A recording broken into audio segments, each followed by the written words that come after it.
ผู้สาวทั้งใดแน่เนาะนี่มาเล่นสงกรานต์เนี่ยมีไผแน่นี่สบายดีซะทอง โดยสบายดี มีซะทองเอาผู้ใดผู้หนึ่งคือบ่เคยเห็นอ๋อสาวยังก็เมษาสบายดีเนาะเมษาเอาผู้ใดนี่คือน่ารักแต่นี่ปานตุ๊กตาปานแต่งหน้าอยู่บ่นี่ฮะโอ้ยน้องเกดนี่หน้าสดก็งามเนาะสบายดีน้องเกดเอาหัวใจจัดการบ่นี่จกคือลงทุนครับจังแล้วจังน้องนี่เลย เล่นแล้วก็จะเก็บบ่เอาคือบ่เล่นจัก7 มื้อโลดโอ้จะเคยจะกลางไม่อีกบัดโอ้ยลงทุนเด้อครับคุณน่ะใส่เอาไอ้นี่มันนี่เลยไปไอ้สงพานแล้วบ่นี่โอ้เสียดายเด้บ่ทันเฮาเลยอยากทาย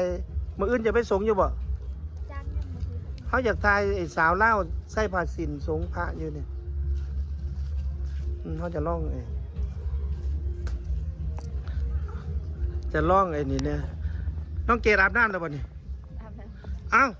อาบยังไว้แท้ ทำแล้ว ทาแป้งแล้วบ่เดี๋ยวเขาจะลองมึง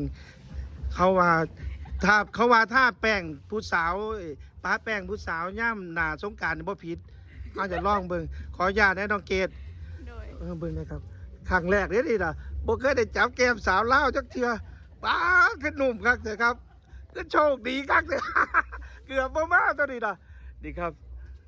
บ่ผิดอีหลีเด้อครับนี่เพิ่นอนุญาตอยู่ถ้าขออนุญาตเพิ่นได้ดีว่าแต่บ่อันนี้ เดี๋ยวน้องเมษาเด้น้องเมษามาลองเบิ่งนะแก้มนุ่มบ่น้องเมษาเลยปาดปาดขอบใจได้น้องเมษาเด้อโอ้ยครับน้องเมษาก็นานละครับม.7อ่ะเนาะน้องเมษาม หก ม.6บ่ โดย อีกปีหนึ่งครับ